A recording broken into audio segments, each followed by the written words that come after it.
Assalamualaikum warahmatullahi wabarakatuh.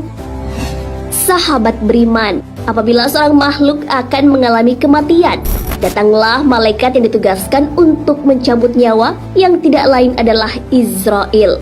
Lantas kenapa malaikat Israil yang diberi tugas untuk mencabut nyawa, padahal banyak malaikat-malaikat yang lain? Israil pasti akan mendatangi setiap manusia pada saat menjelang ajalnya. Malaikat ini akan memisahkan ruh dan jasad seorang makhluk. Hal ini dijelaskan dalam firman Allah Subhanahu wa Ta'ala. Malaikat maut yang diserahi untuk mencabut nyawamu akan mematikan kalian. Kemudian kepada Tuhan kalian akan dikembalikan. Quran Surah As-Sajdah ayat 11. Allah Subhanahu wa Ta'ala memilih malaikat Israil sebagai malaikat maut ketika ia diberi tugas mengambil segenggam tanah untuk penciptaan Adam.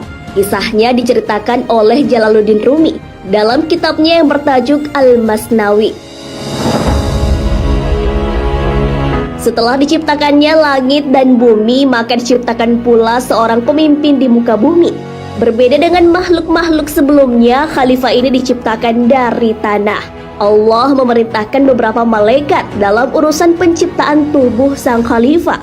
Allah Subhanahu wa Ta'ala pun mengutus Jibril untuk mengambil sekepal tanah. Namun sebelum sempat mengambilnya, bumi memberikan pertanyaan kepada Jibril terkait tujuan Allah mengambil tanah di bumi. Malaikat Jibril kemudian memberi jawaban sebagai berikut. Karena Allah akan memerintahkan Adam alaihissalam dan keturunannya untuk menyembahnya. Tiap yang taat di antara mereka akan berada dalam naungan rahmatnya dan dipersilahkan masuk ke surga. Sementara dia akan menyiksa siapa saja di antara mereka yang menentangnya dan tidak taat kepadanya di dalam penjara jahanamnya untuk selama-lamanya. Ketika mendengar jawaban Jibril, bumi pun membalas dan bersumpah dengan nama Allah bahwa ia tak sanggup menanggung beban manusia di bumi. Demi Allah, aku berlindung kepadamu dari utusanmu, agar engkau tidak mengambil sebagian dari kami jika nantinya akan menjadi penghuni neraka. Mendengar sumpah tersebut, Jibril tidak mengambil apapun dari bumi, lalu kembali kepada Allah dan menceritakan alasan bumi yang bersumpah dengan keagungan Allah, bahwa dia tidak memiliki kesanggupan untuk menanggung azabnya.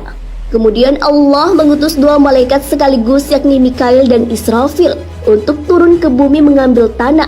Lagi-lagi bumi melakukan hal serupa dengan bersumpah membawa nama Allah. Kedua malaikat ini pun lalu kembali kepada Allah tanpa membawa sedikit tanah pun, sama seperti Jibril. Akhirnya Allah Subhanahu wa Ta'ala memerintahkan malaikat Israil yang memang memiliki watak yang agak keras di antara malaikat-malaikat yang lainnya. Ia langsung memukul bumi dengan pedangnya dan bumi pun bergetar ketakutan. Lantas malaikat Israil mencabut segenggam tanah. Meski bumi sudah bersumpah atas nama Allah, namun ia tetap mengambil tanah seraya berkata, "Aku takut menyalahi atau melanggar perintah Allah.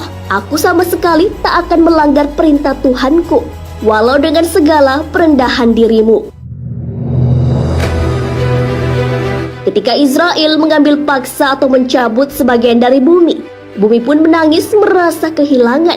Kemudian tanah itu dibawa menghadap Allah. Lalu Allah berfirman kepada Israil, "Mengapa engkau tidak mengikuti sumpahnya bumi?" Jawab Israil, "Perintahmu lebih aku ikuti dan aku takuti daripada sumpahnya." Kemudian Allah berfirman, "Engkaulah malaikat pencabut nyawa, malakul maut." Karena ketegasannya inilah, sang pemilik semesta pun memilih Israil sebagai malaikat maut untuk mencabut nyawa-nyawa hambanya. Sahabat beriman, setiap yang bernyawa pasti akan mati. Seperti halnya firman Allah Subhanahu wa Ta'ala, tiap yang bernyawa akan merasakan mati. Kemudian hanya kepada kamu dikembalikan. Quran Surah Al-Ankabut ayat 57. Suatu makhluk tidak mengetahui kapan ajalnya akan tiba. Hal itu merupakan rahasia Allah Subhanahu wa Ta'ala. Apabila seorang makhluk sudah diputuskan ajalnya, maka datanglah malaikat Israil untuk menjalankan tugasnya sebagai malaikat pencabut nyawa. Wallahu a'lam bishawab. Sahabat beriman, Jangan lupa berbagi informasi dengan share video ini, karena sebaik-baik manusia adalah yang paling bermanfaat bagi manusia. Wassalamualaikum warahmatullahi wabarakatuh.